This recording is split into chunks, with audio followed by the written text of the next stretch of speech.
Welcome back to another video. My name's Carl and I run Tri-Tec Automotive in Swindon. I am a Mercedes and AMG specialist, and today I have a C63 W204 in, and I'm going to be replacing the rear locking plates of the camshaft adjusters. Now, this is a common issue on these M156 engines. We do lots of them, and I've shown parts of it in previous videos, but in this video I'm going to go a little bit more in depth into how we rebuild them, what parts we use and why we use them. So this is the car we will be working on today. As I say, W204 C63 Coupe, 2013 car. Absolutely immaculate from what I've seen so far. Just had a full respray front end PPF ceramic coating, and there's not a mark on it inside or out. This one currently does not actually have a cam adjuster rattle, but the customer just wants the engine to be perfect. He's done some of the other common issues like injectors and the auxiliary belt and pulleys, but he wants the cam adjuster plates done regardless. So we're going to be fixing that one today using 63 Motorsports plates and genuine Mercedes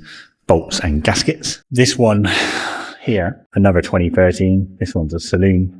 I've just done cam adjuster plates on this one. So on that particular car, again, we used 63 Motorsports plates as always. We also replaced the front plate, which people refer to as the skeleton cover, and we used the titanium bolts to hold them together. Rocker covers are all good on that car because they're prone for cracking.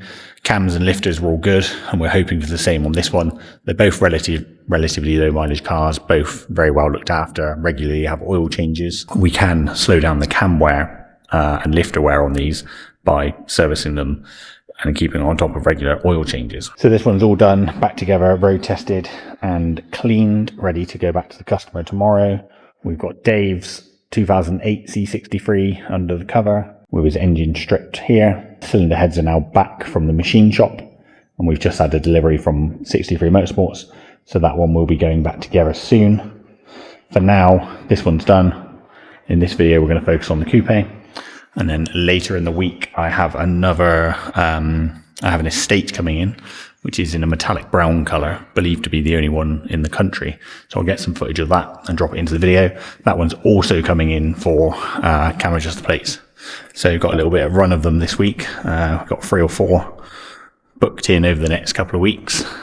And then also a 507 estate booked in next month, which I suspect will end up being a cam adjuster rebuild as well. So let's get this on the ramp, get the front end all wrapped up and protected. We definitely want to be protecting this nice new fresh paint. And then we will begin to get the rock covers off. So here we have the car on the ramp, front end all wrapped up, protected with the wing covers, airbox is stripped out, and I've just given the whole engine a quick blow off with the airline just to get rid of any loose dirt and dust before we pull the rock covers off.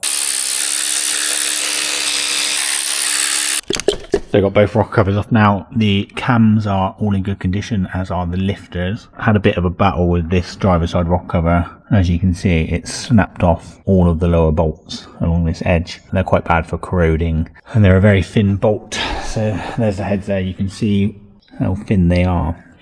So what we're going to have to do now, once we've got the adjusters off, is get that exhaust cam out the way, and then we should be able to remove those broken pieces from the head and just tap out the holes to clean them up. I now have all of the timing tools in, so 2 sets of genuine Mercedes timing tools, tool on the front, cam lock there, and the cam locking bar in the rear on both sides.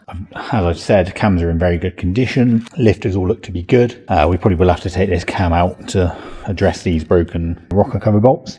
But the next step is to undo the 18mm bolts on the front of the cam adjusters. Then we can get the adjusters off, and I will show you the process of actually rebuilding these adjusters. So I've got the first adjuster off, which is the exhaust camshaft adjuster on bank 1. So I've got it here ready to strip. So I'm going to get rid of the bolt. The bolts are one-time use, so that's going to be replaced. We're going to take the front section off. It's important to check these rings on this section just to make sure they're located in the groove. Make sure they spin freely and that they're not broken. They're not available from Mercedes, but there is another company that does supply them. We've got a tool in the back here just to align the lash gear, which makes it easier to remove the adjuster from the car. So what we're going to do now is remove the 5 bolts out the front, and we're going to separate the adjuster. So with those undone, sometimes we reuse these, sometimes we replace them with the titanium bolts from 63 Motorsports. We're just going to place those to the side, and then if you look as I pull off the front cover, that will just slide off to reveal the inside of the adjuster. You need to make sure that you don't lose this small spacer. Push that to the side. I'm going to put our front cover to the side. Our friction washers come out of the back. That goes between the adjuster and the cam. They're also one-time use, so that's going to get replaced. Just pop that in there. And then we're going to push on the back of the adjuster to remove the center of it. This piece will slide out. And there we will have our spring that we need to keep hold of, and also the pin. So keep hold of those for now, although they will be getting replaced. Separate the center from the rear piece, and then you can twist this, and it's just sat on a little pin there, so you can separate it. And this is the plate that actually has the wear on it. If I just grab a rag quickly, I can clean it off. So this is the plate that we're going to be replacing, and you can see there just on the edge of this kind of key-shaped hole where the pin has been slipping. So the pin sits in there, and the rattle noise that you hear when you start the car is that pin slipping out the side of the hole. Obviously every time it does it, it takes a tiny piece of material off and just progressively gets worse. Now we've got our first adjuster stripped. Just going to go through and show you the parts that we use when we're doing these jobs. Starting from the top, rocker cover gaskets. They are different side to side, and then also the seals to go on the underside of the rocker covers, which seal the spark plug tubes. 2 front timing cover gaskets, which are for these covers here. 4 bolts that bolt the cam adjuster to the cams. As we said, they are one-time use, so they get replaced every time. And then 4 friction washers that go behind the adjuster, in between the adjuster and the cam. They get replaced every time also. So on this car we're using the 63 Motorsports kit. These are the stage 1 lock plates, which are suitable for all M156 engines that are naturally aspirated basically. So there's our lock plates. This customer has opted to go for the titanium bolts that go in the front of the adjuster. So we're going to replace our 5 original bolts with these titanium bolts. These are a really nice product. They've recently started engraving them with ein and aus on the rear, which is obviously in and out, or inlet and exhaust. So we've got 4 of those. The inlet and the exhaust plates are different, and you can see the difference here. So that's our exhaust plate that we've taken off the car, and this is an inlet plate. And you can see how the section where the pin goes in is on the opposite side of the plate. So you can mix them up. It generally doesn't do anything catastrophic, but you will definitely get fault codes and running issues. So make sure you don't mix them up. Easiest way to do it, to make sure that you do not mix them up, is basically only take 1 adjuster off the car at a time, rebuild it, put it back on. You can take all 4 off as long as you keep them in order, or you can do 1 bank at a time if you only got 1 timing tool.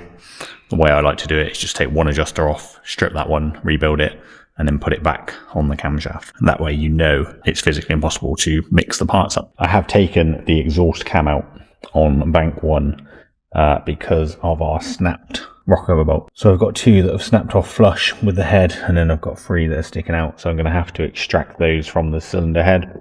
For now, I'm going to go ahead and rebuild the cam adjusters and refit the ones that I can. I've got that cam removed, possibly remove this cam just to give me more access. But I will get everything taped up and all covered, and then extract those before we put it back together. I have had a chat with the customer, explained to him what's happened. This is relatively common. Usually see it on bank 1 and usually on the lower edge where the bolts corrode. And it seems that no matter how hard you try, sometimes you can work them back and forth, but these ones were just completely solid. They would not move either way. And as soon as I put any pressure through them to try and undo them, they just snap the heads off. The heads of the bolt are really weak. So we'll remove the remaining sections. Sometimes you can get lucky with a bit of penetrating spray and a pair of grips, you can get them out. But we've got a few different ways of getting them out.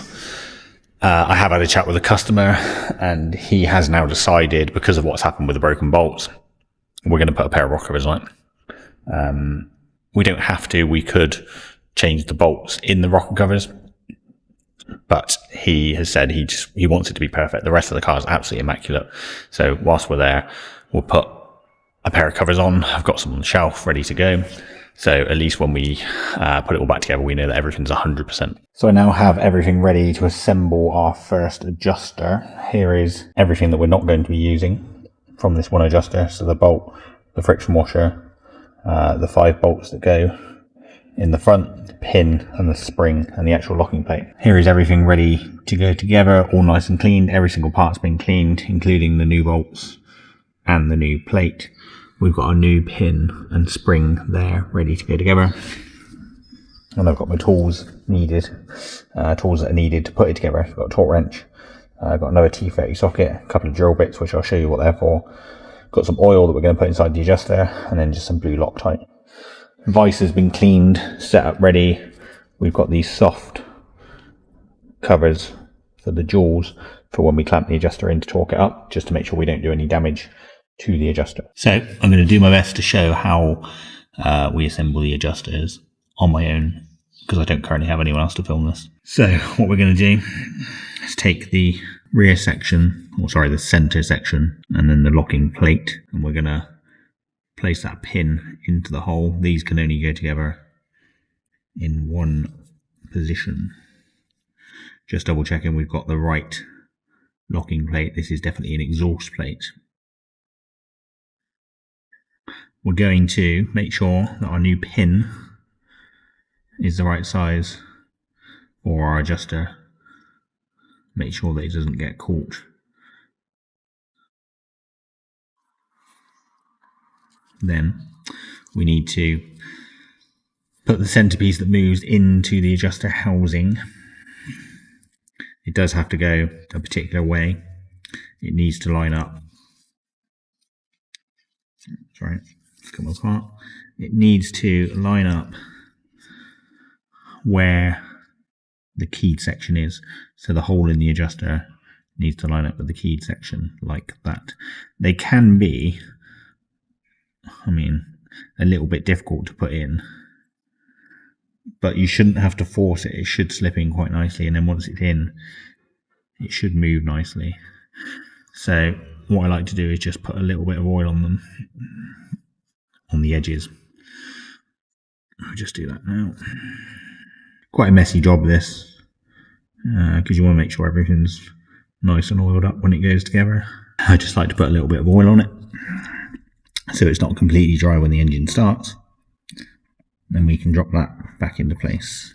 And if we pick that up, it protrudes out the back slightly. So now that moves nice and freely in there. We're going to want to move it away from the hole because we don't want the pin to lock in currently. So a little bit of oil on the pin, drop that into place. And you can use a bolt to just push that down.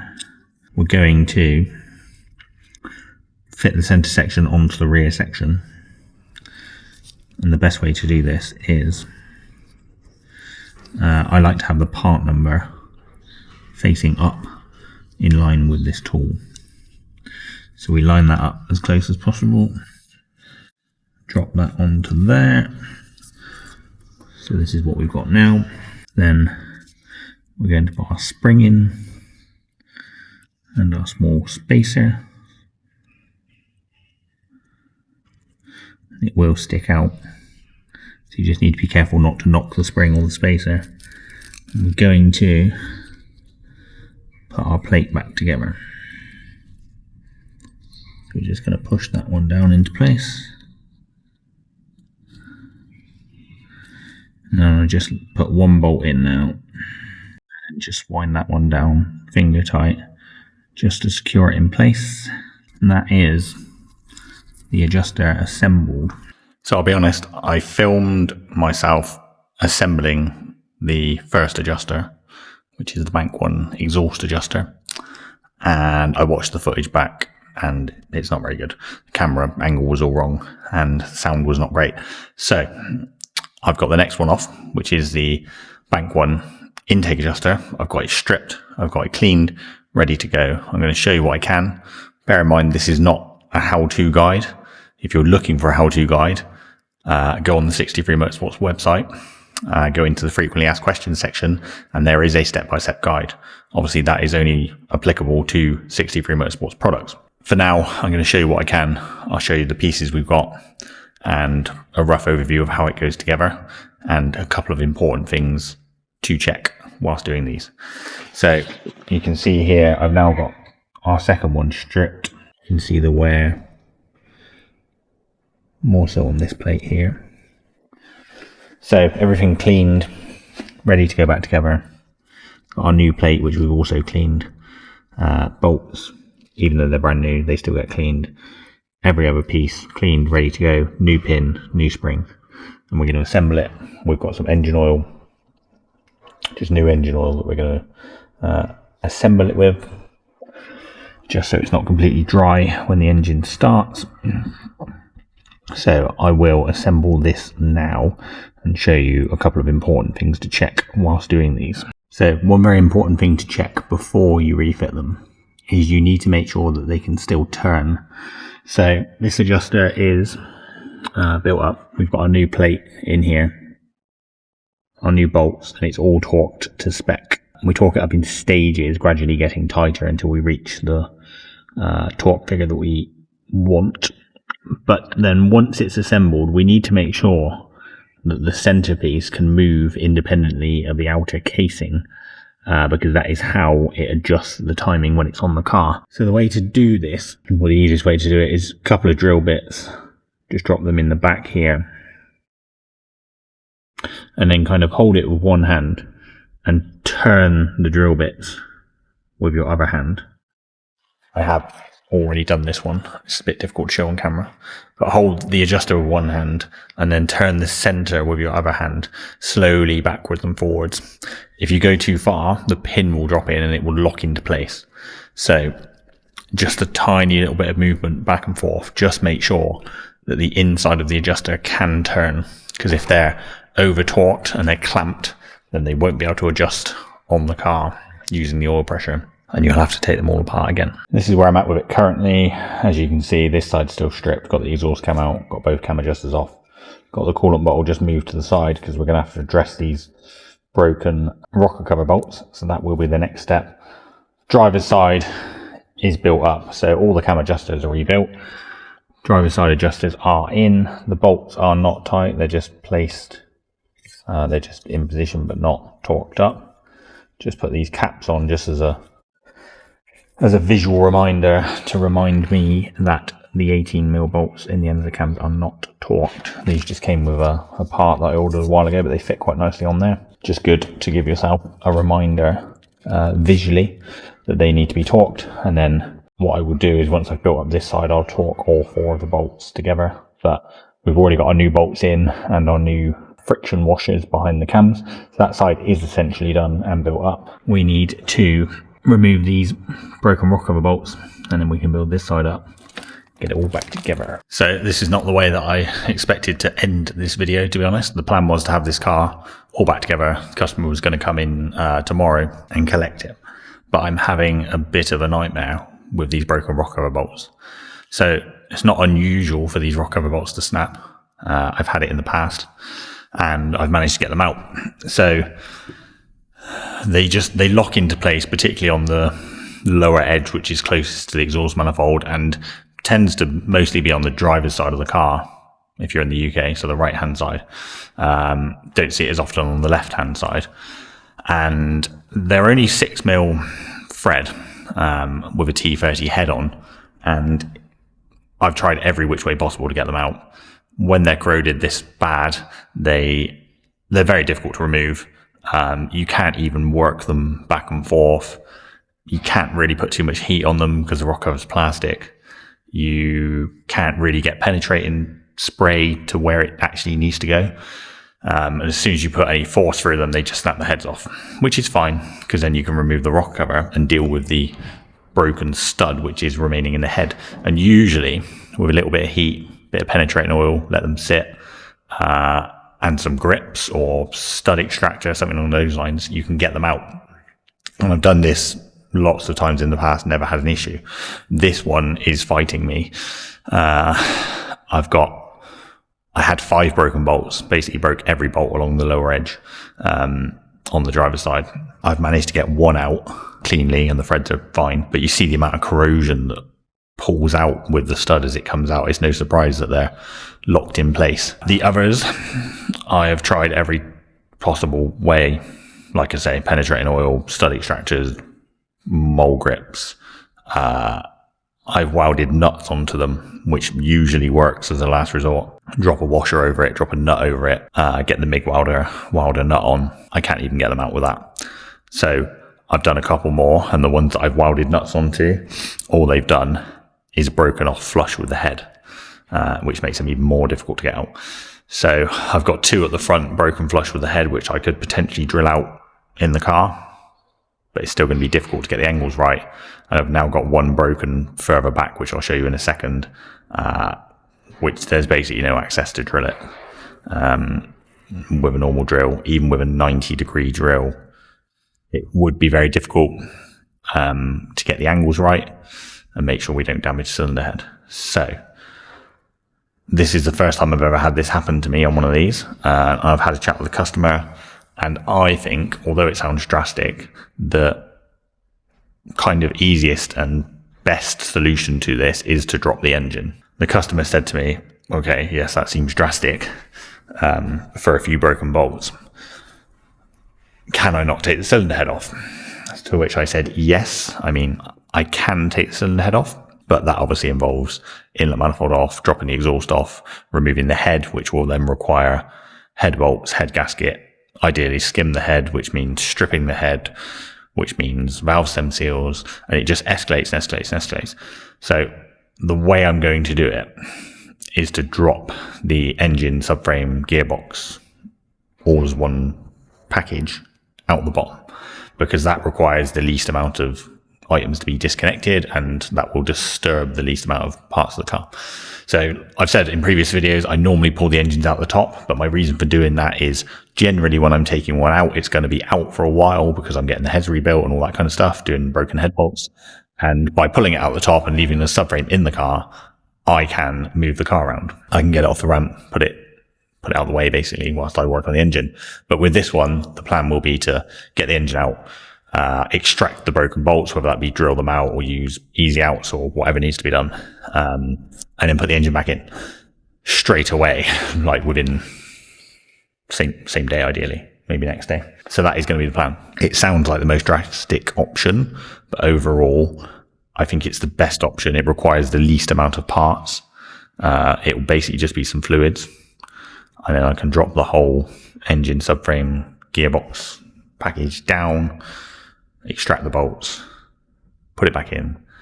The customer's concern was, based on work he's had done in the past on other cars, was kind of teething problems after refitting the engine. Will there be little niggles? Will there be little leaks, kind of thing? And I said, well, this is why this is the best way to do it, because I won't be disassembling any of the engine.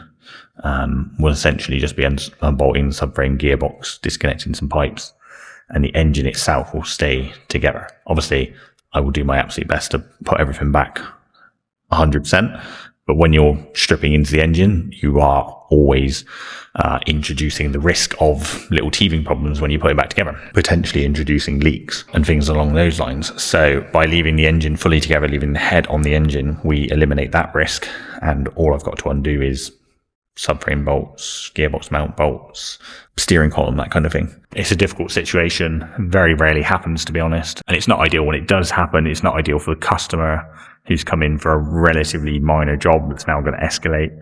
It's not ideal for me in a way, because I was not expecting this job to escalate into this. I've had a chat with the customer. We've come to an agreement. I'm going to do him a very, very good deal on this. This is the difficulty of these situations. The customer fully understands, because he actually used to work on cars. He understands that things can go this way, and he's willing to contribute to it.